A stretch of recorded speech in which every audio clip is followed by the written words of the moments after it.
My name is Zach Bagans. I never believed in ghosts until I came face to face with one. Raw. Extreme. These are our ghost adventures. Welcome back to Paranormal Playback, the podcast where we recap the spooky and entertaining world of paranormal reality TV. I am Charlie. I'm Mel. And I am Laura. Guys, this is our last Ghost Adventures episode of season 1. Can you believe it? It's our finale. It's our little finale. So I meant to bring this up with you guys because I was so confused. I was reading something where they were like talking about the first season of Ghost Adventures, and it came out in a different order from how it's described now. Remember how we said the Sloss seemed like it was more lo-fi than some of the other ones? That was like episode 2. Yeah. So I think that either the way that Discovery chose to put them out on Discovery Plus was like reorged. But when you look at the release dates on IMDb, the release dates do seem correct. It's very confusing. So I don't know exactly which came first, the chicken or the egg. But yeah, it was just so, but it didn't even, the finale was, there was like a different prison. It seemed like it was from like season 2. And I was like, what on earth? Yeah, I don't know. It was just crazy. But I mean, also, even with the most current season that we did, we couldn't get a straight answer on when the season was ending and which episode was the last episode. So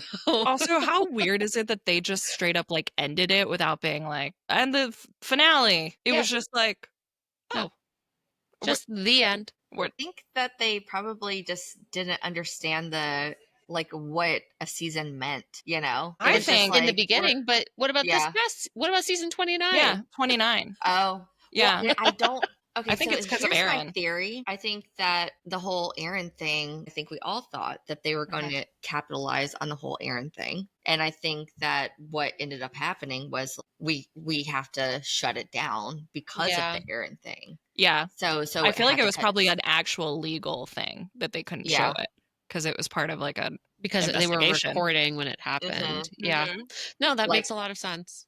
Yeah, not like being sequestered, but like just like we can't have information being leaked or they can't discuss certain things because until it's over. She was trying to have him killed during the actual recording of the show. Yeah, that's what I was saying. I think that is probably the most likely why there would be like a gag order or something. I would assume. You can't show that this is an active investigation because if you think about it, the conviction happened after the episode would have aired. So they were like in trial for her. And they probably wouldn't want it to affect the jury. Exactly. That's what I was going to say. Like not sequestering, but like, affecting the actual jury. The verdict and everything. Exactly. So. Yeah. Well, we're going to wrap up season 1 and then we're going to take just a tiny Ghost Adventures break, and we're going to cover Kindred Spirits for August. So Mel is going to finally meet Chip Coffey. Can't wait. We're starting off with season 1, episode 1, just to kind of lay the groundwork. And then we've decided to sprinkle in some of our favorite Kindred Spirits episodes since we're just going to do it for the month. So we were like, let's get some of our more exciting. Let's make sure Chip Coffey's in there. So very excited to cover those. And then we'll be picking back up with Ghost Adventures season 2 come September. So we'll get right back into Zach and the gang just in time for spooky season. Which we do have plans for that we're working on. But also do places where we can do this old haunt. Right? Yes, that was another thing since Kindred Spirits is more like of a house calls kind of thing. Yes, yeah, we wanted to make sure they were actual historic sites. I think we have a few options that we're looking at, but one of them is an episode that has the Perrin family from the actual family that the Conjuring movie is based off of is in the episode. So we were like, that could be fun for this old haunt to actually get some of the facts about that whole case going, Mel. And we're still determining what the other episodes will be. So, but they are good. I'm excited. Very interesting to dive into more. But before we move on, I do want to say, and I want to add, going back to old school Ghost Adventures, I jumped to season 2 of Ghost Adventures. Of course you did. You couldn't After- help yourself. after I finished the last episode, Yeah. and I got a sneak peek of Zach's hair, Oh man, and it was like spiky. what did 2009 bring to Zachary? Okay, it looked like Lydia from Beetlejuice. Like the bangs, the like The pointing. bangs. It was like black spiky bangs. That It was was- not a thing in 200009. No. But I, like, the emo craze had really ended by that. Not that that's It emo, was but like, amazing, and I was watching it with my mom, and we had to rewind it several times. I was just like, are we seeing this? Is this really happening? it's funny because a lot, like the way his style is really reminds me of like Midwestern, like buff white boy, like it's specifically like- like Michigan.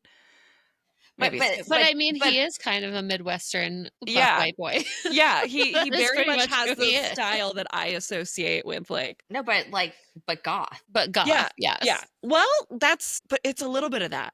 Maybe I'm literally projecting a guy that I dated. Yeah, But, maybe like- that's what it is.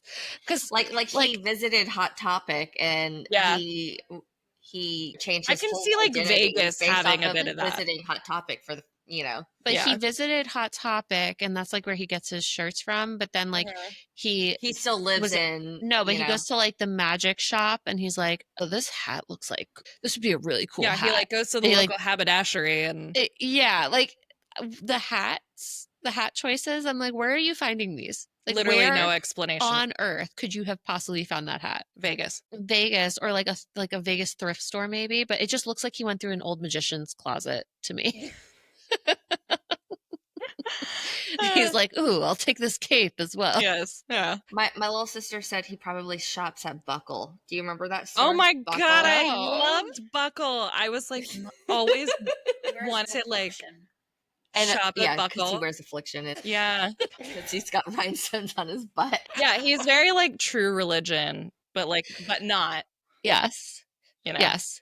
He shops at Buckle, and then like the local Vegas thrift store where like all the has-been magicians Uh-huh. bring their things to drop Yeah. off. That sounds about right.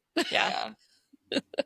Yeah, but the bangs, I was just like, well, Jump what's scare. happening? And I feel like it's his non-investigator wear, you know, because we see him in his investigator outfits, and then like when they're reviewing the evidence, he always has like a strange outfit on. So I think that's like everyday Zach. Yeah. And we get Versus on the show. versus like Cruz at like just like it's very strange. hat. Before he had a wardrobe, before he had the wardrobe, Yeah. you know, before Which he had even the, now, I'm like, who? Like, I feel like one of the like psychic mediums who's on the show also doubles as his stylist. Like there's no way that is a legit stylist who's dressing him. that's probably true, actually. She's like, yeah, I read tarot cards. I'm a psychic medium, and I'm a stylist. That's you are onto something. You are onto something. And her name is like Quinn. Mhm. Yes, She has feathers in her hair. yes, Quinn. absolutely. Definitely. And she also like is a belly dancer of course. and a fire breather. Okay, so before we get into it, I just want to give everybody a little reminder to rate, review, and subscribe. It helps more skeptics and believers find the show. And also, please tell your friends, tell all your Yeah. little ghosty friends about us. And last but not least, if you have a ghost story of your own, we definitely want to hear about it. So let's get down to business. Okay. Duh.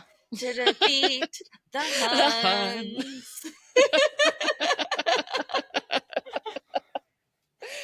Just gotta throw in a little Disney Well, you know, to, boost the it wasn't system. me this time.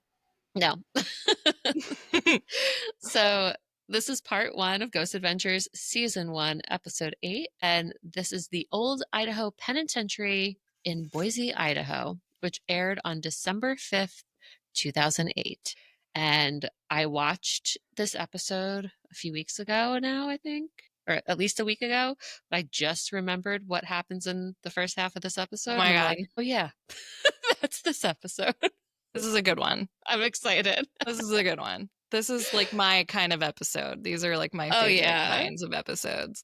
The snakes. I Don't just just can't. don't hold it I in. know. I know. Hold it I in. know. I Hold can't it wait. Guys, There's snakes. Okay. By the way, that's my greatest fear. Like I can't And even lots look. of them. I can't even look at like pictures of them. I thought about you the entire time, Mel. I was like, how is Mel watching this right now? Yeah. Well, you'll see like my train of thought when we get to that section. But I It's probably similar to like my fear of heights when they were at the Sloss Factory. I was yeah. like, Oh yeah, you. please stop showing us being high up. This feels very dangerous. Okay, so this episode opens up with Zach showing us the Old Idaho State Penitentiary. He tells us this place is over 130 years old, but I have to say, compared to Moundsville, the initial looks of this penitentiary is actually kind of pleasant. It's a really cool place. Yeah, I was like, oh, this doesn't like Moundsville looked horrific. I was like, this looks like a nice penitentiary. Yeah. Well, that was like a federal prison, right? Moundsville. I guess, yeah. Yeah. So it's bigger. So we see well-maintained brick on the outside of the building and manicured pathways, etc. So and there's like a rose garden. Like it looks pretty nice at first glance. Rose garden. Roses are not easy to maintain. No, No, not at all. Mine are covered in black spot. Get it? So Zach almost immediately jumps into the history. So before we even get into the wild web that he weaves, we're going to let Mel give us the actual factual facts with this old haunt. So hit us, Mel. All right, shadow people. Tonight we're headed west, where the air's dry, the walls are crumbling, and the ghosts are just really bad at minding their own sentence. We're talking about the Old Idaho Penitentiary, a place that started as a single cell house and, like most bad ideas, just kept expanding. Over a century of overcrowding, executions, and good old-fashioned prison riots later, it's now a haunted tourist attraction where you can buy a keychain on your way out. So let's crack open the solitary wing, peek into the gallows, and try not to get spiritually shanked by any emotionally unstable inmates. This old haunt is heading into the cell block. All right. Okay, so history of Old Idaho Penitentiary. So it opened in 1872 as a territorial prison when Idaho was, well, not a state yet. And it started with just one cell house known as the territorial prison. And it eventually grew to include 30 plus structures over 101 years.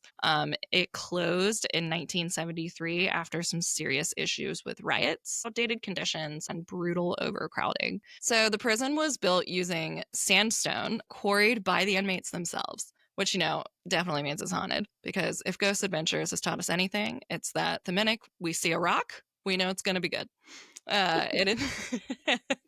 So by the time it shut down, the facility had housed over 13,000 inmates, including 216 women who were kept in a separate area because, the world sucks. But there's like a moment in the episode where Zach's like, oh yeah, I guess the woman's talking about her hair being touched. And he's like, oh yeah, I bet like these spirits Gross. haven't seen a woman in like forever. And I was like, actually, like there were women at the prison too, but it's fine. Yeah. And also just the way he said that too. Yeah, it was like early Zach interacting with the women. I'm like, what are you doing, my guy? So for notable events, crimes, and prisoners, we talk about a man named Ray Snowden, and I'll get in a little bit more on him later. But he was nicknamed Idaho's Jack the Ripper. He was convicted for the brutal 1956 murder of Cora Dean, which included mutilation. He was executed by hanging in 1957, and he was the last person to actually be executed in the state of Idaho. And he's now one of the most reported spirits in the prison, especially near the gallows on death row. I want to insert right there. Mm-hmm. I watched I've been watching documentaries about the Idaho State murders, the college students who had all been like murdered in their house. I just today watched. Oh my gosh, yeah. Yeah, the One Night in Idaho. He was Brian Koberger, the murderer, they were putting him up for the death penalty. And I was thinking about this episode because I was like, would that be the most recent, like since Snowden? Oh, wow. Would he have? He ended up pleading, I think 1957. So he took a plea deal, so they're not going to execute him, but they were considering the death penalty for him. Yeah, and the victims gave their impact statements. And I wish he would give like the motive. He chose not to. But he was. I mean, if you watched One Night in Idaho, it's on Amazon Prime. I Yeah, I definitely watched it. recommend it. I watched it like 4 times. Oh, I I, haven't like, seen it I- yet. Yeah.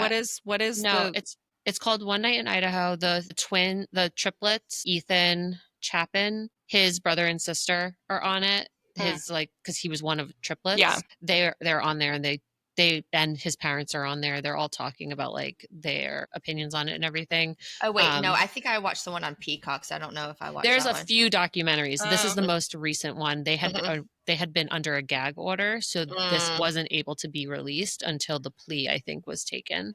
Wow. So anyway, go watch it. Highly recommend. But it is very clear that he was an incel.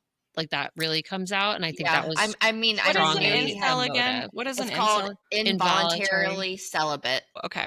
Yes. Yeah. So he struggled with women. It seems he was likely targeting Maddie and Kaylee, the two blonde girls in the case, because he was really heading towards their room. And I think Xana and Ethan were just collateral damage in the whole thing, which is really sad. Because they did an Uber, they had Uber Well, Eats. and we think because he's vegan, he had an interaction with them working at the restaurant that they had vegan options. And that she had a pink boot in her window, and then that's how he like found her. So is the theory he just picked these people at random, or he was like they were pretty and he wanted them? So there's even more to it. So there was an incel back in like 2015 that murdered a bunch of people at the same sorority that these girls were a member of. Ryan Koberger was in school for criminology, and they studied that incel. Like one of his classmates, they interview him, and one of his classmates was saying that they had studied that case, and it was just kind of eerie, like the I overlap. didn't hear about that. Yeah, so they think that he potentially was targeting, and also, oh my, it's so creepy. And his professor was like the person who did the interviews with the BTK killer. BTK? BTK. Find them, tortured them, killed them. Yes, the BTK killer, and they interviewed her, and she was like, I really hope that I didn't like weirdly inspire him to do this in any way. I mean, but how can you know? Like, you know, you're hoping that you're teaching people who are going to catch predators. But he also didn't do a good job like covering up, right? It doesn't seem like he covered up at all. He did. No, he did. The biggest mistake in the sheath. He left the sheath there. The sheath had his DNA on it, but everybody was saying what do you mean sheath? The knife sheath. Sheath. That's how he got caught. Like they found the sheath with the DNA on it, and he actually returned to the scene at like 9:00 that morning. And they think he was returning to the scene because he was panicking because he realized he left the sheath behind. So and then they caught his car like on like the cameras, and he thought he was slick. He actually went and changed like his registration like 5 days after it happened to change his license plates on the car so that he wouldn't be as suspicious. So anyway, that was Murder Corner. Yeah. Welcome to our new segment. Welcome to Murder Corner. Welcome to Murderville. If you want fun facts about murders, I have full of them. We need to figure out a murder.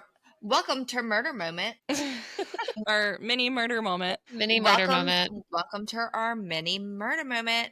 Our murder minis. do. Mini murders. Mini murder moment. Mini murders brought to you by Paranormal Playback. Anyway, Ray Snowden does still remain the last person to be executed in Idaho. Yes. Bringing it back. So one of the other notable events were the riots and fire. So in 1952, 1971, and 1973, due to overcrowding, poor sanitation, and abuse, inmates set fire to several buildings, and that was basically kind of the last straw before the place was shut down permanently. There is a place in solitary confinement known as Siberia, which is a row of tiny, dark, underground isolation cells with no windows, which is like, sounds so fucked up. And there was another solitary block that was called the Cooler. So it must have been real cozy in there, but those are just like locations that people didn't do well in. And for deaths and executions, this place I was kind of surprised by this number. There were only 10 executions. It didn't seem surprising. Yeah, all by hanging. That's also very responsible of them, though, to like, to me, that indicates that they weren't being like playing loosey-goosey with the death penalty. They were like Yeah. reserving it for very That's specific situations. very apropos with your words. Yeah. Loosey-goosey. But if you think about the time, Sorry, Mel. I was like, what does she mean? And then I was like, oh, I didn't even realize what I said. but I mean, if they had 13,000 inmates there, and of the 13,000, 10 of them were executed. Yeah. Like, it's a small amount. But inmates did also die from illness, suicide, and then, of course, inmate violence over the years. The gallows were eventually moved indoors because hanging people outside was, I don't know, bad PR or something. And they weren't liking it. So the prison is now a historic site and museum that is run by the Idaho State Historic Society. You can tour it, attend night events, and yes, paranormal investigations are allowed there. They even advertise for it. A prison cemetery did exist there, but it was relocated, and rumors now persist that not all of the bodies were removed. And that is one of the reasons for the hauntings. So that brings us into all of the paranormal claims, one of them being, back to our guy Ray. Death row and execution chamber, which is in Cell House 5, is kind of like our first hotspot. It is where Ray was hanged in 1957, but his execution was reportedly botched. As they go over in the show, it caused a slow and painful death by strangulation instead of a quick neck break. So it did take him like 15 minutes to die. Yeah. So a little loosey-goosey, if you will. Yep, a little loosey-noosey. It sounds very brutal. That is one thing where it's supposed to be humane, and the way that I think somebody, we'll get into it when we get to that part, but I think somebody might have had some foul play with the noosey. Ooh, scandal. The executioner has thoughts. So the claims for this area are sudden cold drafts in a sealed room, flickering lights, or total battery drain. Disembodied whispers, usually male, especially near the gallows. A lot of people report feeling nauseous, choked, or panicked while standing in the hanging area. But like, who's gonna feel good in a hanging area? Yeah, I can't imagine that evokes like great feelings no matter what. I would imagine being around where gallows were, you're just like, you have this sensation of holding your neck, or like what that would, I think psychologically, just in general, being around an area like that. Okay, so one tour guide claimed a visitor fainted after seeing what they described as a man's face hovering in the corner, or maybe they just realized they were standing in a murder room next to a dusty noose, and that obviously causes a vibe. Our next area, our haunting area, is solitary confinement, which we've got Siberia and the cooler. These isolation cells were tiny, dark, and intentionally dehumanizing. There were no windows, barely enough space to stand, and they were great for creating trauma and, of course, ghost stories. So reports include extreme temperature drops, even in summer, pressure on the chest, or the feeling of being watched intensely from the corners, voices, groans, and shuffling sounds from empty cells. Guests have reported feeling physically pushed or touched, particularly women. And a few investigators claim that their audio picked up growling or laughing when no one was speaking. The growling is weird. And then we have I've heard that before. Growling. Like a demonic growl. Demonic. Oh, What did you think? It was like a bear? No, I read so much like book talk, so I'm many like, novels. where are you going with this? I know. I'm just trying to get the words out because it always sounds like really weird to describe any like sort of smutty. romantic-y. Yeah, it's like smutty, but the guy always like. And he grabbed her by her bosom and growled. Yes, you know how like in these like romance novels, like the descriptions are so hilarious, but they work in the moment, Yeah. And he'll be like, he looked at her with a dark storm in his eyes. It's like a growl that I obviously cannot do, but I just think of, I can only think of the growl in like the sexual Like, I'm a fairy So beast you're kind instead of a way. demonic growl, you're thinking of a sexual growl in the prison. Yeah, it just took me out of the moment here. All right, Cell House 4 was the general population area, and it housed long-term inmates, some of whom died violently. Some common claims were cell doors slamming shut on their own, footsteps running across the upper tier when no one was there, shadow figures pacing between bars or watching from corners. And then tourists have reported intense feelings of sadness or dread in specific cells, especially ones connected to suicides. The riot sites are also a big hot spot. After the 1973 riot, several buildings burned, including the dining hall and the chapel. In those ruins, people have reported hearing distant yelling, crashing sounds, and even smelling smoke, especially at night events. One security guard reported seeing a full shadow figure walking near the old chapel foundation before vanishing. Some common EVP reports are voices saying, "Get out, help me," and I didn't do it. And I'm like, okay, come on. That's like, of course, it's a prison. I didn't do it. Paranormal groups have reported orbs and photographs taken in total darkness. And I'm also like, why would you take a photograph in total darkness? Like, what was your goal there? Yeah. Like, what were you Hoping doing? To see it work. Also, I guess when these are like haunted tours, so they're like, But what are you taking the photograph with, too? yeah. Tour guides and staff say they often hear doors creaking open, footsteps when the prison is locked up, and even cell doors unlocking themselves. So some claim residual hauntings. Others believe intelligent spirits, particularly Ray Snowden, are haunting the location. But, I mean, dark rooms, bad history, suggestible tourists. Just sounds like your mind is doing a lot of the work there. Yeah. Sorry, going back to that, because most cameras won't take a photograph in total darkness. Yeah, I'm guessing it's like a digital, like a point and shoot. Yeah. Or maybe it's like a No, because even that won't even focus. yeah, but maybe it's like one of It's those going cameras to- that Probably why Aaron the bugs has. are blurry and look like orbs because it's not focusing.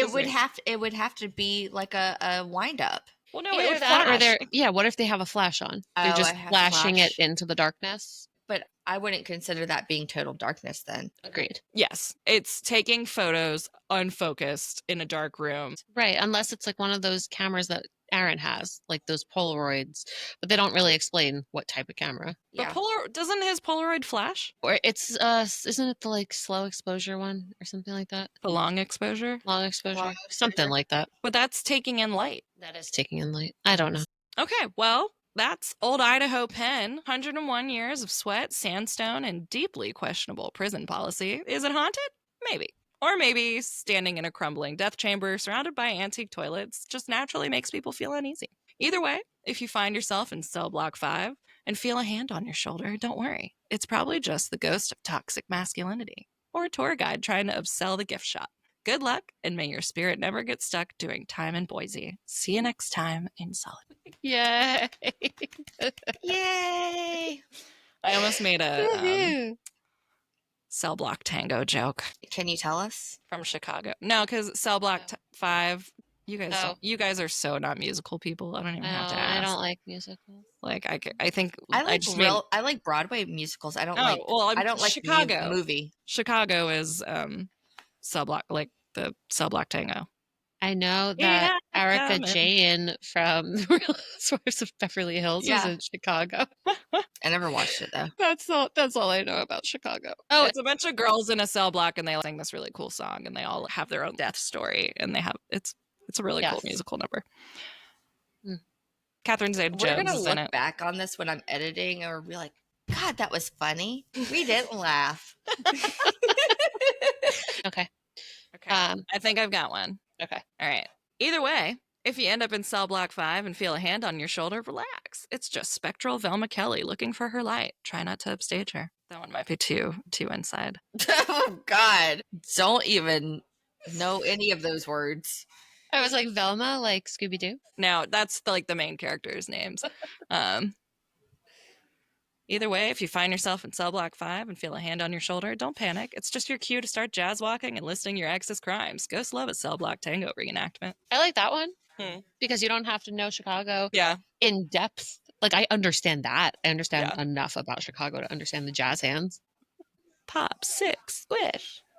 All right. Zach tells us that the penitentiary started as a frontier prison. So now it's time for Zach's version of the history. Based off of this old haunt, I think Zach wasn't too far off. I think he kind of left some details out that he just like alludes to, but doesn't really do much detail on. So I will say this wasn't like for me a particularly interesting this old haunt. Like it didn't prove anything wrong. No, really. it also just didn't seem like that interesting of a location. Like just seems like a prison. Yeah. Like an old prison. I guess the only really interesting part about it is that they actually held hangings there, which not every prison does that. So that's interesting. But yeah, so Zach tells us that the penitentiary started as a frontier prison and held riots in the 1970s. Held riots. It's a very strange way of saying had that. riots and had riots.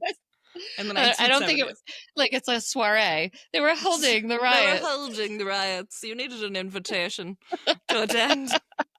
Excuse me, ma'am. You cannot be here. He doesn't. That is like pretty much the only thing he says about these riots. I was like, oh, would love if you could like expound on that a little bit. But okay. I mean, yeah, they would like burn down the prison. It literally burned down the prison, and then the prison was no more. Yeah, he doesn't really go into that. But he also didn't talk about the fire at Rispin. No, exactly. He just like has an aversion to. Yeah, he's like picking and choosing like which facts he really wants to hold on to. So yeah.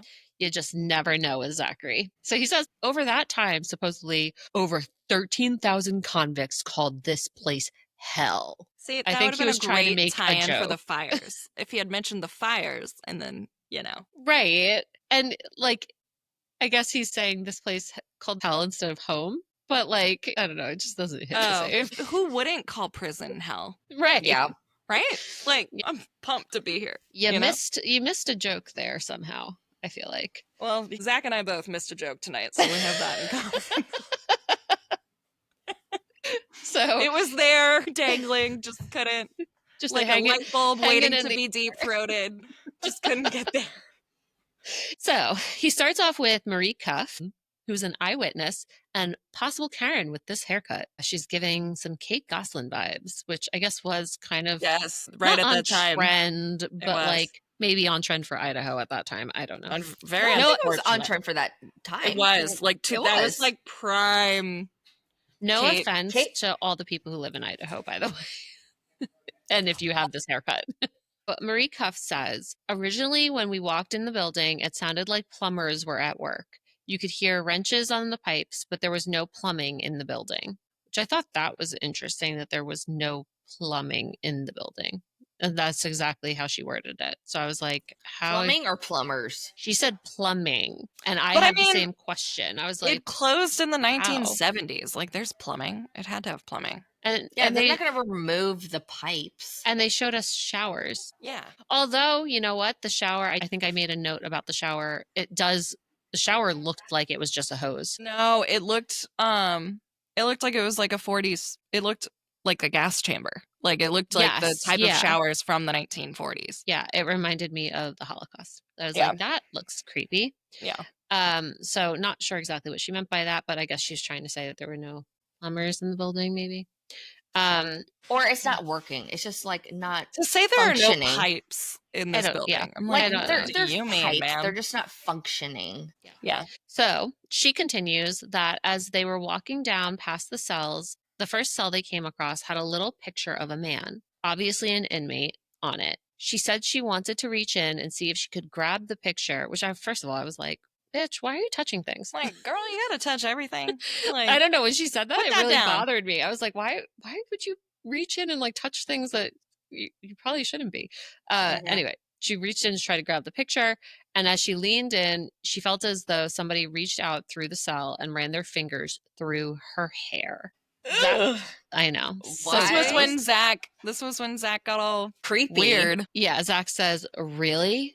These inmates who were locked up here had probably not seen a woman in years and years and years. Do you see that? Except for the you got 200 chills. Except for the 250 women that were at the prison. Right, exactly. Also, if I remember correctly, this is like no offense to Marie Cuff. I'm sure that any man would be happy to be with her, but Zach was giving off vibes like he did not find her attractive. I was like, it was like a weird juxtaposition where he was Yeah. like, oh, they were so happy to see a woman in all these Oh years. yeah, it was like a backhanded compliment. Like, yeah, any woman at this point would have touched their hair. Yes, that's exactly how it felt to me. Alicia Mee, she's an eyewitness. She looks like she's about 17 or maybe 18 years old, definitely on the cusp. Alicia tells us that she was just walking past the cells and she suddenly got pushed. Zach asks her to show how hard she was pushed, so she demonstrates by pushing him. I love when Zach's like, push me. Yeah. I was like, we Oh know. my God. I Zach, know. I was like, we know Zach likes it rough, but Zach, I'm not sure about her age, so you need to be careful, buddy. But like the way that He was like, ooh, push interaction. me. Yeah, this and then like tattoo girl. I'm like, you're very touchy in this. Which again leads me to all the women who act surprised by the fact that Zach is kind of a gross creeper. Yeah. Like, that shouldn't be shocking. So Alicia said it freaked her out and she started hearing whispering and banging on the doors. Now he introduces us to Dan Hamilton, who is a local reporter. Zach tells us that the stories were so popular that they made the news. So Dan is explaining that they went to report from the penitentiary with local ghost hunters, which I'm sure was like one of the most exciting things that had happened around there in a long time. They were like, ooh, hauntings at the local penitentiary. So, but why do they know it's still being haunted? Or That's what I was saying about like this old, like I felt like this old haunt was kind of boring because really it was just like one bad dude who like stabbed this lady a lot. Like, don't get me wrong, that's really bad. And then the fire.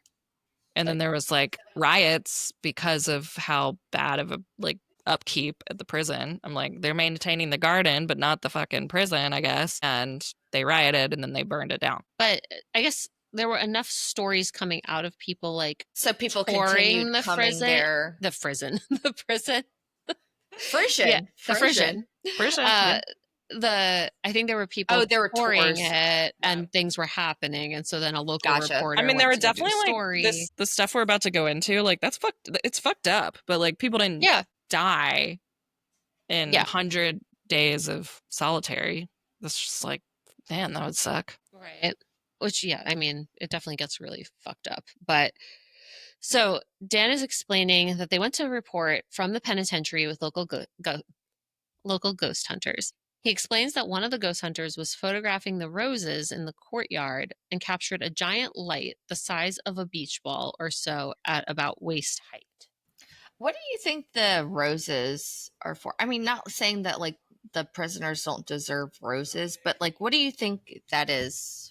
What do you think that representation is? I think what I couldn't really understand. Prison. I couldn't understand if the roses were planted afterward, but we do come to find out that that's where they had been doing the hangings. At the and I was like, Gallows. did they try to like, I don't know, try to make it seem a little nicer by planting the roses there, or were the roses there during the hangings? No, my guess is it was it was the Gallows, and then they had this like empty yard, and they made it like a garden courtyard, and I guess they picked roses. And maybe some of the prisoners were allowed to like garden, tend to it or something. Like, maybe that was one of the like a jobs you could have, and because they have jobs in prison for you. Yeah. So Dan goes on to explain that at the same time that this happened, he started to feel this pressure on his head. Like there were two hands on either side of his skull. So he said out loud, "Hey guys, my head is killing me," which triggered someone to take a picture of him. That was so weird. Yeah. Like that whole story was weird. Yeah. Well, so they take the picture of him and they show that there was another small light above his head. They showed the picture to me. It just looked like light refraction. Like, can you imagine that scenario if you're like in this garden or whatever, and you're like, they were oh my ghost God, my head. hunting. So like he was there with ghost hunters. It wasn't like a random stroll through the roses. I was like, what if I would never be like, oh, your head hurts, let me take your photo. No, that would be bizarre. But anyway, the photo looked a lot like light refraction to me. It didn't look like anything significant. And then he said that there was one that was the size of a beach ball. They didn't have that photo. So they only had the photo of like the light near his head. And I was like, okay, not really impressive, but whatever. So Aaron, of course, places an X in the courtyard so they can have a static night vision camera set up there during the lockdown. Zach introduces us to Ellen Hafner, who's a local historian and tour guide. She is going to show them around the grounds so that they can get oriented. Ellen explains It's important to get oriented. it is important to know where you are in time and space. So Ellen explains that most of the buildings were constructed by the inmates, including the wall surrounding the grounds. She says that when they said you were convicted to hard labor, they meant it. She shows them Siberia, which Mel mentioned in This Old Haunt. And this is what they called their solitary confinement wing. We see cellars that have limestone walls, or what did you say the walls were made of? Sandstone? Sandstone, yeah. I just guessed. I could tell that they weren't like a normal. They look, yeah. You can tell they look just like the dirt outside. Yeah, literally. Mhm. So they had sandstone walls and solid bolted steel doors. These look like chambers or vaults, and some of them are so extremely narrow. If you're watching a movie about a prison and it'll show the little door for solitary confinement where like you can slip food in or whatever, they have those little door openings on them. But they look medieval, these doors. Yeah, because it's just straight into the stone. Ellen explains that most people would only spend roughly 30 days in solitary confinement. A minimum of 30 days. Only. But, and again, when I say that these were narrow, like a twin size bed did not look like it could have fit inside of there. Yeah. They were narrow. So they were like in a cave. It was like a cave. Yeah. Like a little cave. Yeah. So most people would only spend roughly days in solitary confinement, but that there were people who were locked up there for over a year, which was so disturbing to me. I cannot imagine being locked up in something like that for over a year without being able to interact that's like with anyone. inhumane at this point. Like that, there's no way we still do that. Like that's. I mean, we do still hear stories about solitary confinement being pretty horrific in a lot of prisons. So I think it still happens, but for that long, I don't know. I just wouldn't be surprised. Yeah. But would she say they were allowed to like 1 hour? Yeah, they get like 1 hour outside time. But there were stories of people who went insane from being locked up like that, which I mean, I don't blame them. I feel like that would drive anybody insane. So she tells us that they had people commit suicide out there, and that allegedly one visitor was looking through one of the little serving doors, the little doors where they can put food or water, and she saw a shadow stand up from the ground in the corner, and it freaked her out so bad that she went running out of the penitentiary screaming. Which, if that really happened, that's terrifying. Yeah. I don't know what that could have been, but that's creepy. So now they move over to the hole, which I always thought the hole, like I've heard that term before, and I thought the hole was just another term for solitary, but I guess it's a different not. It's like another. It's another level of human torture. So they move over to the hole, which Zach says left men wishing for solitary. Ellen says that they put up about 6 to 8 men in one cell at a time. These cells were not very big from the looks of them. They were big enough that they could probably each all sit on the floor without touching each other, but just barely, if there were like 6 to 8 men in the room. They continue on to the prison shower. Ellen tells Zach of a prisoner who was trigger warning. I mean, trigger warning for a lot of the things I just said, but like extra trigger warning here. Ellen tells Zach of a prisoner who was gang raped to death, which took both Zach and I a second to process because, yes, you have to digest those words. Gang raped to death. It makes me. That is brutal. Yeah. It like weirdly makes me wonder, like, were there objects in there, or was it literally? I think it was just very violent and multiple people probably at the same time. It just Wait, are we talking about the? Yeah. Okay, how? That's what I was. Does that happen? How? I was saying it had to have been really violent, and it was probably like more than one person at one time type of thing. Well, I was thinking like if there was an object that was used. I mean, it says gang raped. So I'm like, I just imagine it being like horrendous or like potentially bleeding out from well, that's what I was thinking. Yeah. Well, that's what I was thinking. Like they there was like a brooms or something that Yeah, I didn't or think like there a was any object. or like I don't know, like a sponge you would clean yourself with, you know. I would just imagine they're not allowed to have any of those things. Like they can't there's have no hard shoelaces. objects. So Yeah, there's no hard objects. I Yeah. think they probably were beating the shit out of him while they were doing it. Like that is, I'm guessing it was just very, very violent. Like they And could I have don't- been, he could have been choking on his own blood from them punching him or something while it was happening. Like Mhm. there's so many different ways that he could have died from that situation. Yeah, and I don't know, like, how many people did they go into? Like, how many people? No, No, it just says it was just gang raped to death is what we. Ugh, I can't even imagine. It just sounds like the worst way to go. that's why I want to get into the lockdown Oh, of okay. what Aaron says. I'm just gonna hold it in. Yeah, hold it. Hold it in. Okay, so RIP to that man. So Zach says the energy of violent death lingers long after the screams are silenced. So poetic, Zach. Thank you for giving us your take on this. So he has Aaron place an X there for the lockdown. Now they head down to what they call Five House, 5 like the number house, which was considered the last stop for prisoners who were condemned to death. So now we meet Sean Bell, who is an eyewitness, but he's also an employee.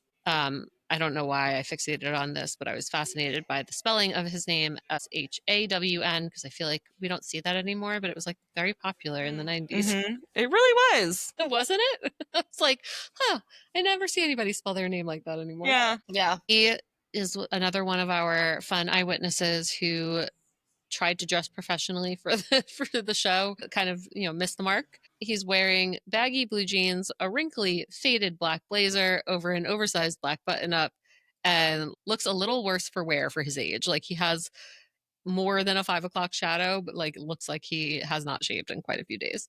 He explains that when they lock up at night, the first thing they do is shut off the breakers and make sure nobody is inside the building. And then they come out to shut.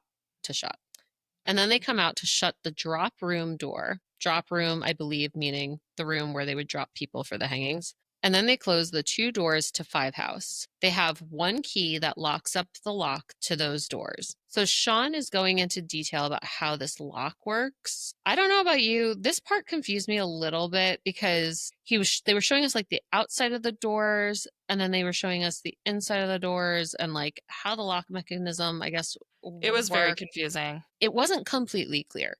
But I'm going to take him at his word because I feel like I was understanding what he was trying to allude to with this explanation, but it just, the way they shot it made it a little confusing. So this on the inside of the doors, they have this main deadbolt and then a sliding lock, but they never use the sliding lock because that would lock them out on the outside.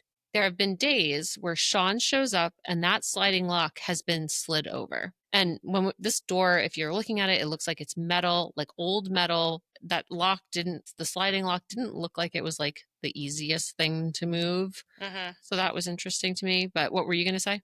I took it as like somebody was so scared that they felt the need to lock whatever it was back there with the sliding lock that they never used. But you can only use the sliding lock from the inside. Yeah, I was thinking whatever the bad thing was on the other side of the door. So somebody's hiding in the building? I don't know. He explained it weird, and that's how I took it.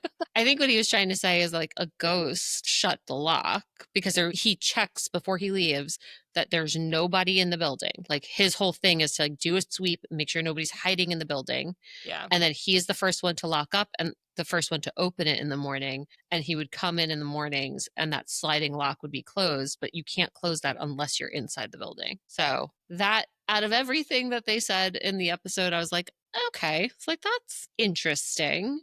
I don't know. Interesting. Like he said, he's the last person here in the morning, last person there at night, first person in the morning. He explains that it made him very curious as to what was going on. So now Sean shows us the other areas of Five House with unexplainable activity. He explains that all the lights are controlled by breaker boxes, 1 upstairs and 1 downstairs. Each breaker is labeled to which, just like any most breaker boxes, if you look at them, they're labeled. It'll say like living room, kitchen, whatever. It tells you like what rooms they are. He explains that this breaker box was labeled, so he knows like which rooms need to be turned on and which need to be turned off. Anybody could use it. He said because he's the last one there and the first one in the morning, he's the one who turns the breakers on and off. He's come in the morning, and basically the breakers that are supposed to be on are off and vice versa, which I guess technically could be like an electrical malfunction. The breakers turning off. I don't know if breakers could turn on by themselves, though. I know they Yeah. definitely can turn off by themselves for sure. Wait, like, yeah, no. They can't go back on. Okay, so then that it has to be re-engaged Yeah. by somebody. like somebody has to hit it. Like they can flick off. Oh, right. That would be the safety function, like when electricians. Yeah. Like, no, somebody has to physically turn it. Yeah, they're hard to. You wouldn't want them to just be able to turn on by themselves. Yeah, no. Somebody would have to do that. That's like a hard push. physically. Yeah. So Zach wants to make it very clear that you have to expel a lot of energy to turn these on and off. We now see Aaron adding some X's to Five House. So we cut back to footage of Ellen walking Zach through Five House. She explains that Five House was built to house the murderers, the rapists, and the more violent offenders, the people who are on death row. They stayed. Gotcha. So this was not the people in solitary confinement. So the people in solitary confinement, I don't think they got an hour every day of release. So wait, solitary confinement and death row are different? Yes. Yeah. That's just for people who are behaving badly. Yeah, like you get in prison. trouble. Okay. It's timeout. Prison In timeout. death row, they had to stay in their cells for 23 out of the 24 hours a day. And then they had Can you imagine? No. But then solitary sounds worse because I don't think that they had a break at all.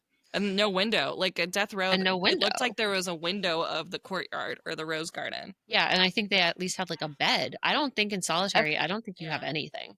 So out of those 23 hours, they get 1 hour where they were let out. They were let out alone. So I'm guessing that they rotated through them. Like each person gets 1 hour by themselves. And they're allowed to either shower from the saddest looking shower I ever saw. Oh my God, like I know. They're awful. Mel mentioned that it looked like it was a gas chamber. Seriously.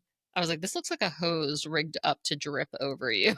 It doesn't look like much better than that. So not that they deserve much better than that, but it was just very notable that it was like a sad looking situation. Yeah. And their other option was that they could go into the exercise yard for that hour. Yeah. But hey, we do still protect from cruel and unusual punishment. Yeah. Okay. Even the worst Here's of the my worst. thing. If I was in prison, Mm-hmm.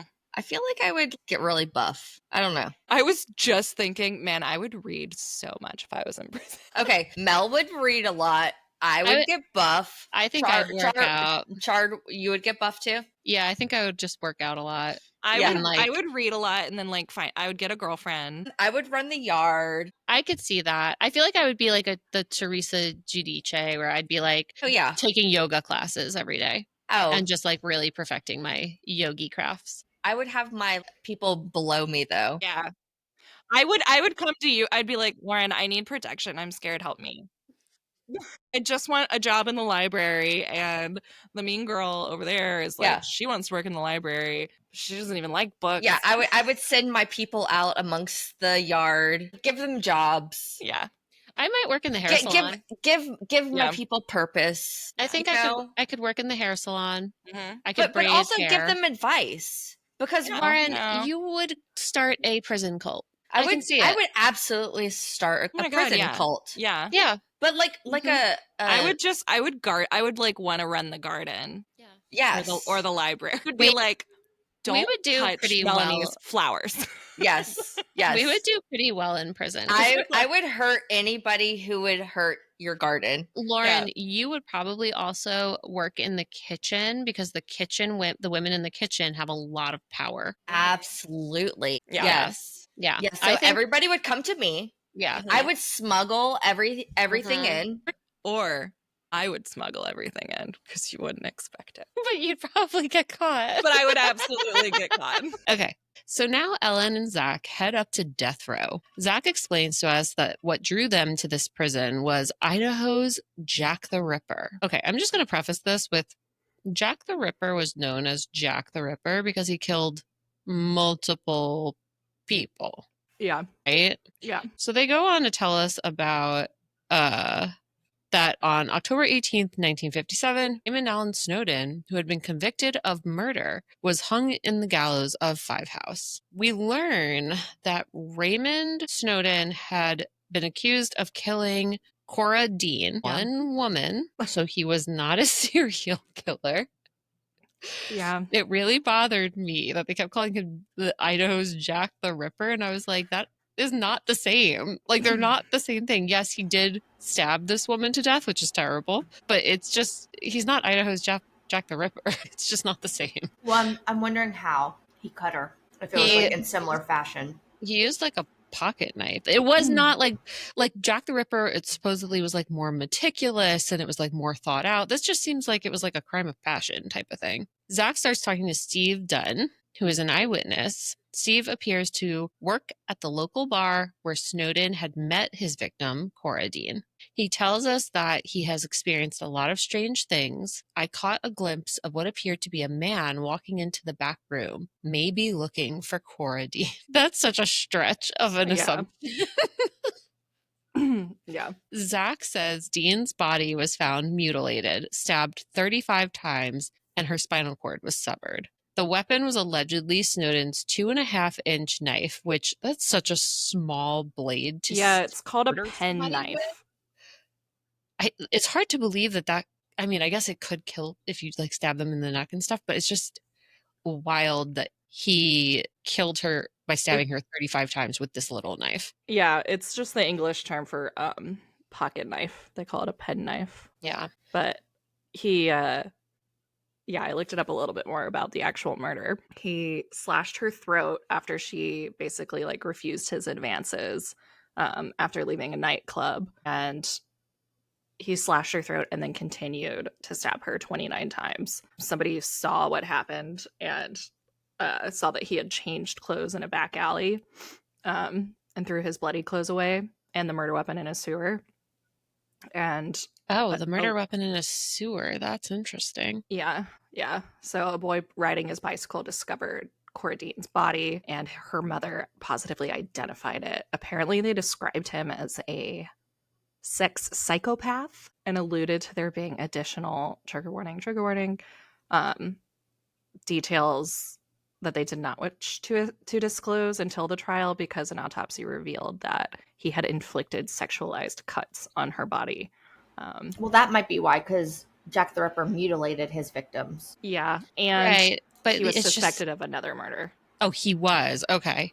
Because that was my biggest thing is Jack the Ripper was Jack the Ripper, not because he did it to one person, but because he had done it multiple times and they couldn't catch him. But I thought he mutilated his victims. Like he removed their lady parts. I guess. Maybe. I don't know if that's what that means. Well, I don't know if that's why they called him the Ripper, but I don't know if that's the correlation between the two.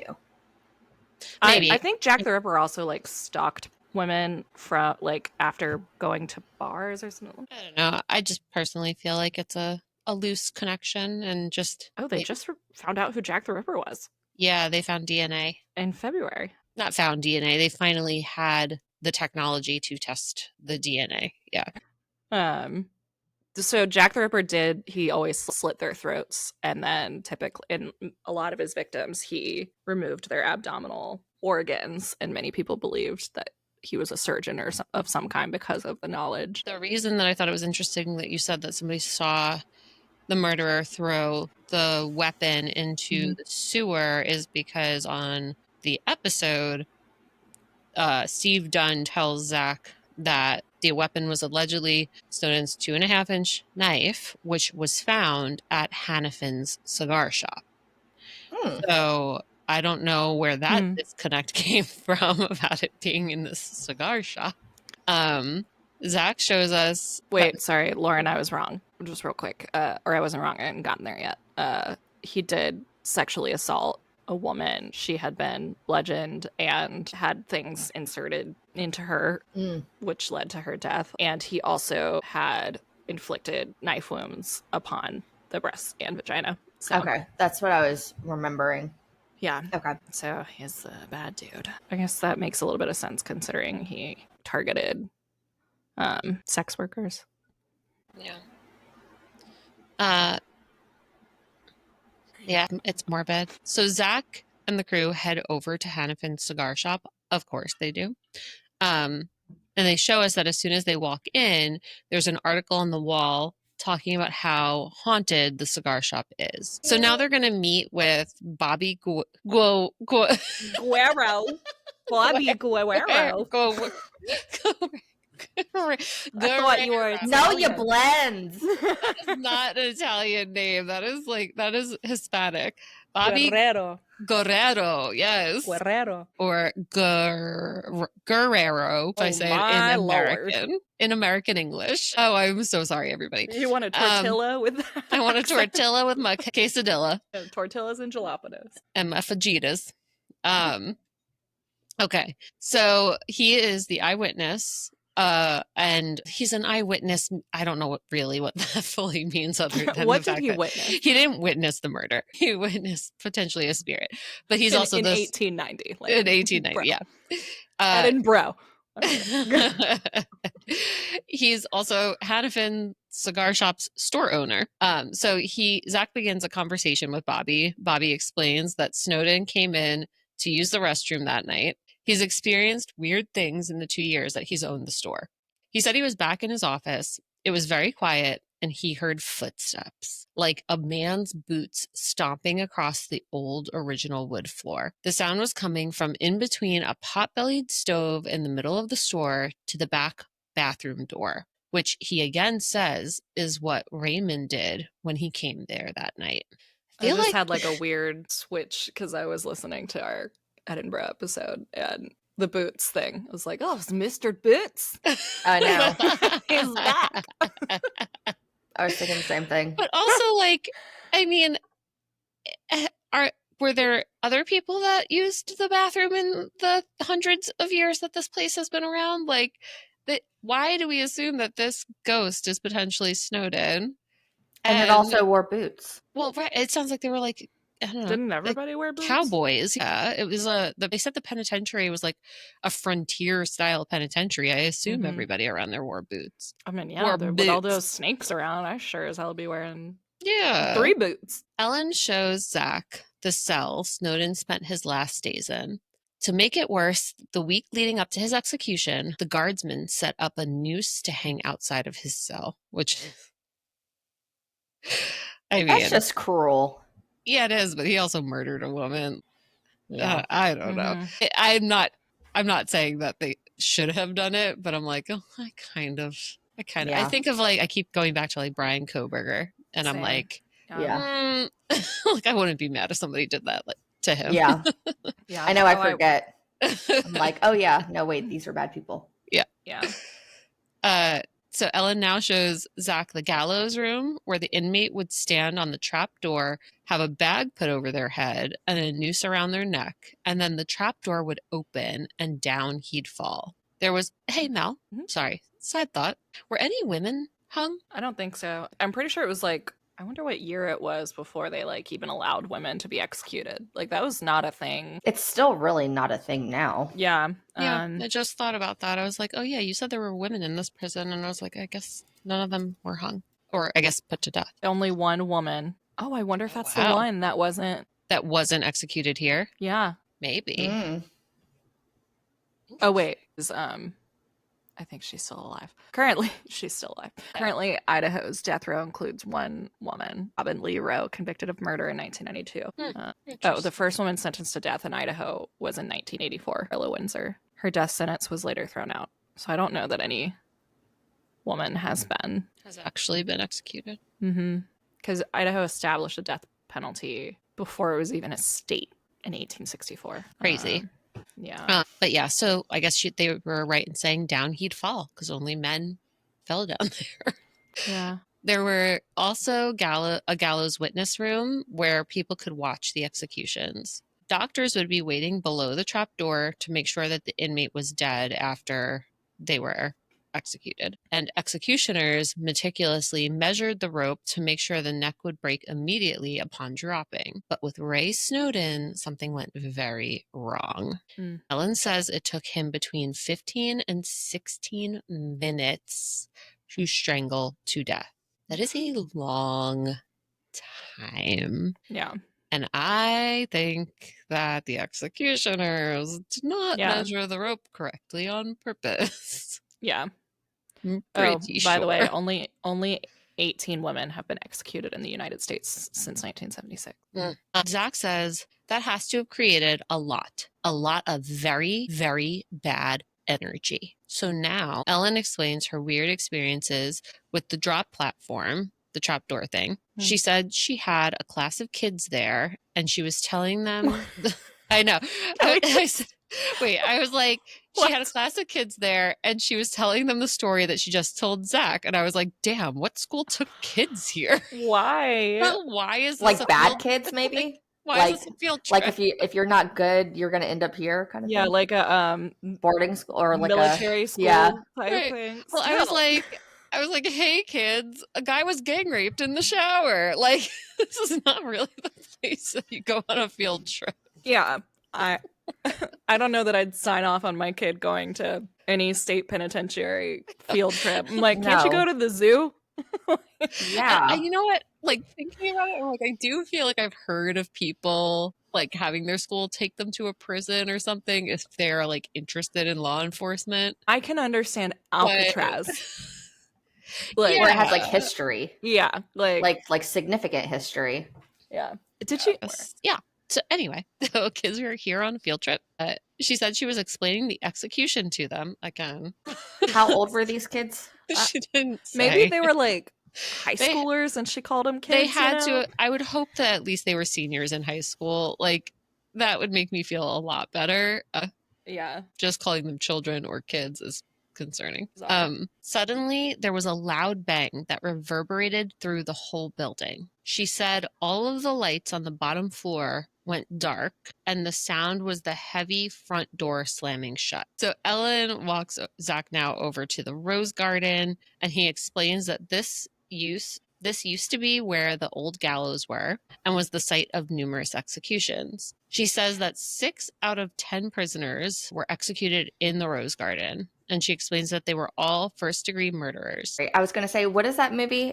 Isn't it Practical Magic? The Rose Garden, Out of the Dead Body? It reminds me of that. Yes. Yeah, it's Practical Magic. Oh, yeah. Also, I thought the death penalty was only sought when it was first-degree murder. Yeah, I mean, that's what I thought as well. I think it just depends on the other aggravating factors. Maybe she just wanted to clarify that, like, only people who she didn't say it that way, but she was trying to clarify that only first-degree murderers were hung there. I don't know. That's just where were the other prisoners executed? Well, the other 4 prisoners were executed in the gallows room. They moved it from the garden, and here's part of the reason why I believe. Because she says that these hangings, and I know that this stuff used to happen, but it's still like just in today's world, it is really funny to me. She said that these hangings were a big event. People would pack up the kids and a picnic lunch and watch the hangings from the foothills on the outskirts of the penitentiary. I feel like... Oh, go ahead. Well, I was just going to say, like, I can't imagine, like, I mean, obviously we find true crime entertaining and like today we still use it as entertainment, but I cannot imagine saying to my kids, like, hey, let's go watch the murderer being hung. Like, get the fried chicken. Yeah. Yeah. I was going to say a similar thing. Like, I think as humans, we've always had a fascination with death because public, I mean, obviously hanging, like executions were very public. Yeah, like the guillotine, people would stand around and watch. Yeah, and the execution block, like in England, hangings. Yeah, all about people would watch the people in the stocks, you know. Yeah, just like whippings, getting stoned to death, like all of those things. Yeah, so I guess it was a norm for a very long time. But I think part of the reason why they created the gallows rooms was that I think they wanted to stop it from being such a public viewing. And then I think only like people who really needed to witness it, like the victims' families and stuff, are invited. to witness it from the witness room. So after Ellen tells us all about how people used to climb up into the foothills to watch the executions, Zach, the adventurer that he is, immediately says that he wants to head over to the foothills before the sun sets because he wants to try to get a better view of the place that they're going to be locked down in later. So Zach, huffing and puffing up the hill, says, more importantly, we're climbing these hills right now because this is where families would bring their children to watch inside the prison right there in the old rose garden where the old gallows were. He's trying to point at the rose garden from the hills. We can't see the rose garden yet. And I think he was really hoping that like you'd be able to quickly see it, and you can't. This whole climb. We should have the climb by Miley Cyrus playing. So as they climb the hill, Zach turns to the camera and says, "If I fall, Nick, keep filming." That made me laugh so hard.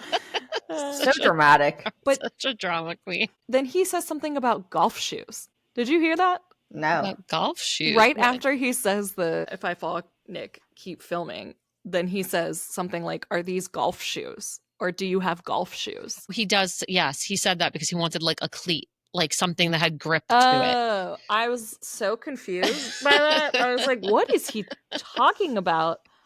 it. Yeah, no, I So- was like, he means like cleats. And I told you how I was watching this with my mom. Yeah. We were like, because we know how much of an asshole he is. I'm thoroughly enjoying how scared he gets. He's such a... This whole thing is ridiculous. It's just ridiculous. My next line I wrote was, "Oh my God, Zach, we have something in common." I am the exact same way about snakes. Like how he's like pointing and it's like 15 feet away. Yeah. I'm like, what is that? Wait, snake gonna do? let's get to it because I want to hear Mel's feelings as we get into it. So this is Idaho, right? So this is dusty and dry desert terrain that they're walking through with like bramble bushes and stuff around them. Mhm. And then there's also bedrock sticking out of it. Snake City. Yes, prime for snakes. Snakes. So Zach shoots a shot of the prison, points out his van, points out Nick, because Nick was a little bit further down the hill. And this was extremely unnecessary to shoot them doing this, but of course we have to do it. They continue on up the mountain to the top. Zach is panicked about rattlesnakes. He says, "If we hear some hissing or some rattling, I'm going to run like a little girl. I don't care. I'm going to scream and I'm going to run because I hate snakes." I am so there with you, man. I have had horrible luck with snakes in my lifetime. My whole family is like cursed by snakes. My mom has had 2 fall on her in different houses she lived in. I had one. Yes. Fall on her? Fall on her. From one above? from an air vent and then one from rafters in a garage. No, an That's air crazy. vent. Yeah. And then I had, you guys know my story about when I was, naked and afraid in the shower and there was a snake on my towel. Yeah, that story stuck with me and I think about it often. Like whenever I reach to get a towel, I'm like, oh my God, what if there was a snake in here? It goes through my mind every time. I couldn't.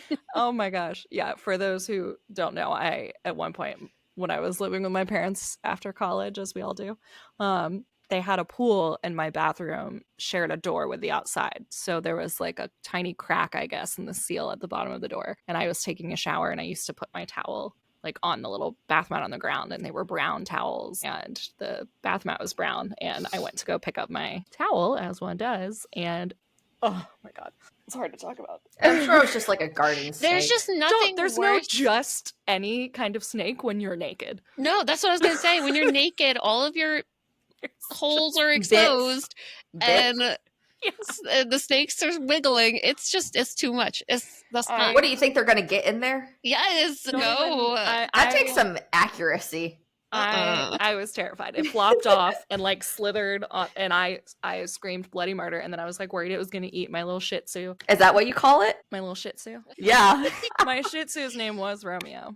I think it's more like a calico. No, at the time I had I mean, is that what Wright calls it? no. Your little Shih Tzu. I did not know right at this time. Yeah, so I don't do snakes. But yeah, I was like, what is he doing? Why is he so close to it? Fuck that. Why are they going up here again? This is my nightmare. This is also why I was like, this is so stupid, because he clearly is freaked out and he continues going. But So oh my God. but also, there's a real threat. Yes. Yeah, rattlesnakes. he's an idiot. Like, he These are, truly like, is an desert- idiot. Like, These are our bad snakes. I was like, That's where all the bad ones are. he deserves to get bit if he does get bit. I'm shocked he did not. Well, So and he doesn't have time to like identify these snakes properly. No. You know? Well, Yeah. let me continue I know. to explain to the listeners how stupid this gets. So he keeps saying, I hate snakes. Okay, 'Cause- can I ask, why did he even do this in the first place? To get to see the view that people used to picnic for. No, but honestly, for the show. He was like, you know, it'd be funny. Extreme. Or somebody told Yeah. him. Because that there were snakes honestly, I was there. like, why did he even do this again? Like, I like forgot the whole point of him doing this. Yeah. So he keeps saying, I hate snakes, as he walks over and over again until he shouts and points, I saw a fucking snake right there. I'm not going over there. There's no way in hell. Holy cow. Freaking the fuck out. They were like everywhere though. They were. They were. I was well, and they're camouflage. Yeah. So it's like you can't really like see them until they're right there. Nick zooms in and we see what looks like a nasty snake. I know nothing about snakes, but I wouldn't fuck with this thing. It was big. No. I wouldn't touch it. Zach Yeah. starts screaming because he finds another snake. He says, I'm not playing around here, man. This is probably an infestation. I don't even know what kind of snakes these are. They continue walking, and Deeper again, into the they continue. Yeah. The first snake I saw, I'd be like, okay, we went up high enough. We can leave now. I'm like, this is your land. I'm sorry. Yeah. yeah. This is your home. I'm This is invading your it. land. I'm gonna go back. But like a true, fuck Also, why boy. were people picnicking up here? Well, yeah. They're Yeah. probably eating the snakes. I don't know. So he Give me starts- that snake dinner and a movie. So he keeps seeing snakes. He keeps screaming, oh my God, oh my God, oh my God. And then he says, I'm going to do something I've never done. I'm going to face my fears. This is when I say this is such a stupid decision, like what is wrong? What went through his head in this moment? I'm Yeah. sorry, but women just don't do this. No, that's why we live longer. this moment that's about to happen, we just don't do this. Even if we were to do something like this, we wouldn't have done it the way he did it. No. Yeah. So he said, I said, we don't need to see this. This is a bad idea. So Zach's dumbass bends down to pick up the snake. He doesn't even know what type of snake it is. Pick it up by its tail. Anybody who knows anything about snakes. I didn't even grow up near snakes. You got There the are back no of its snakes on neck, Long Island. There may right? be like garden snakes. I've never saw a snake until I moved to Georgia. Oh, yeah. You pick it up near the neck. Why would you pick it up by the tail? Yeah. What? Yeah. So then we see a warning that comes on the screen that says, telling viewers, never ever pick up a wild snake. Thank you. I didn't notice that. I was freaking out. I was Yeah. like, what is going on? They clearly, that the producers or whoever like watched it and were like, okay, well, we can't show this without putting a warning up because this was really dumb. Yeah. Yeah. This was a stupid decision. So dumb. Zach picks this thing up by its tail and then he's waving it around as if it couldn't, like, as if he doesn't understand that snakes have the ability to kind of just strike. Like, Yeah. Oh, I Come know. up on themselves, like lift Yeah, up their like, whole they can body. Yeah, just they're use- strong. yeah. Their Yes. whole thing is they're a muscle, which is one of the reasons I don't like them. Their whole It's body is a muscle. Just stupid. So then he's screaming, do you see this? Nick! And then he drops the snake and runs away. I was freaking out about how he's going to put it down. So after he's screaming, he drops the snake and runs away. He's shouting, I'm out. Ah! I'd be pissed if I was Nick and you dropped a snake near me like that. Oh, I know. Because I would be like, when you drop the snake, it's going to be pissed.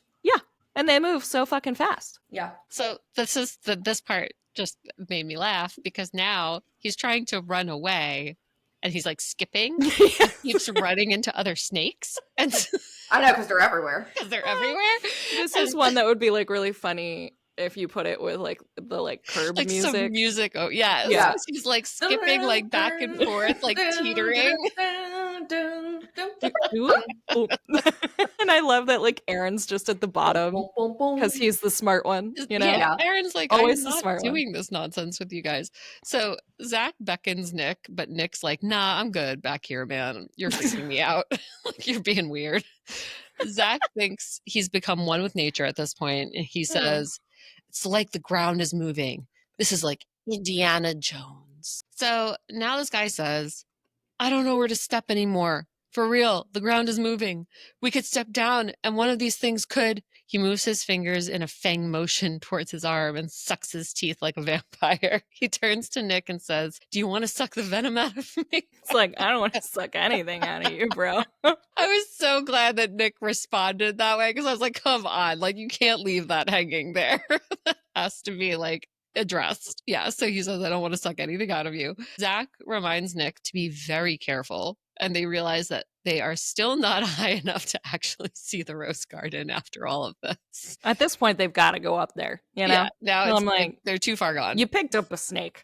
So they finally get to what seems like the top. Zach says, for spectators climbing this ridge to watch these executions were a form of entertainment.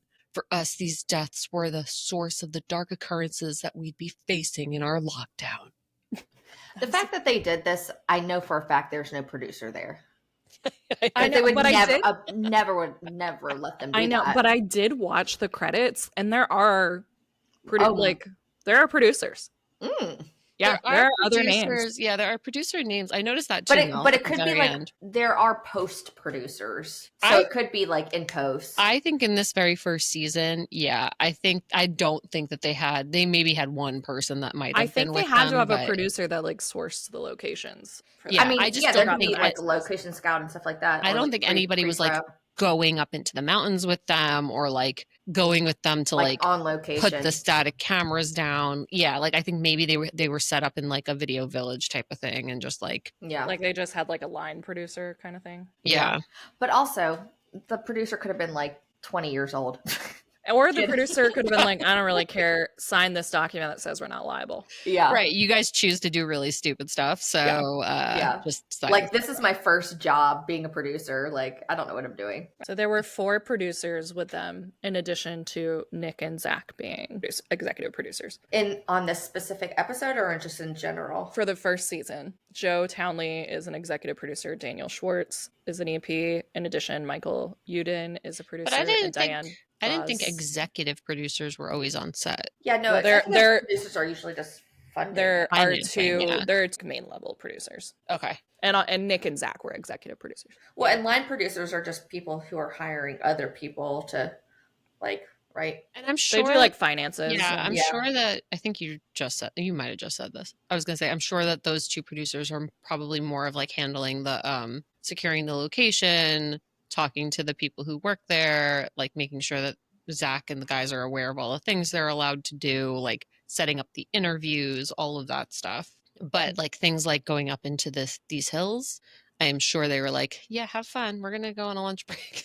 Yeah. Let us know what you capture. Let us know when you're done. Yeah. I can see that happening too, like them just going rogue and him being like, Nick, Yeah. come on. Like, when they climbed up the Sloss furnace thing, that no producer was like, look, if you're going to kill yourself, I don't want to witness this. I really think at the beginning of this, like whatever that documentary they did, this part of their persona like shone through, and some producer was probably like, I'm going to need you to sign this liability thing for this entire first season. Yeah.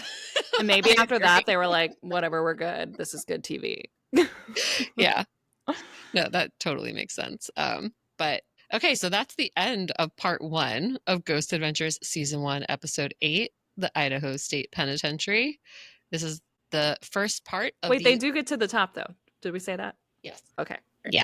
My bad. Yes, because we ended on Zach's very interesting, very profound quote Wait, what did about he how say? he said, for spectators climbing this ridge to watch these executions were a form of entertainment. For us, these deaths were the source of the dark occurrences that we'd be facing in our lockdown. Bum, bum, bum. So this is the first part of the last episode of season 1.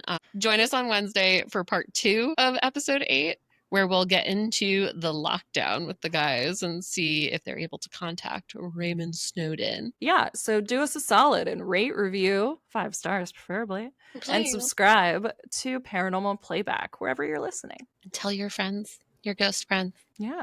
You can follow us on TikTok or Instagram for behind the scenes chaos, sneak peeks, and bonus hauntings. And if you've got a ghost story of your own, please send it in. We'd love to hear stories from our listeners, and you might just hear it on a future episode. Thanks for hanging with us. And until next time, See you See in you the in the shadows. shadows.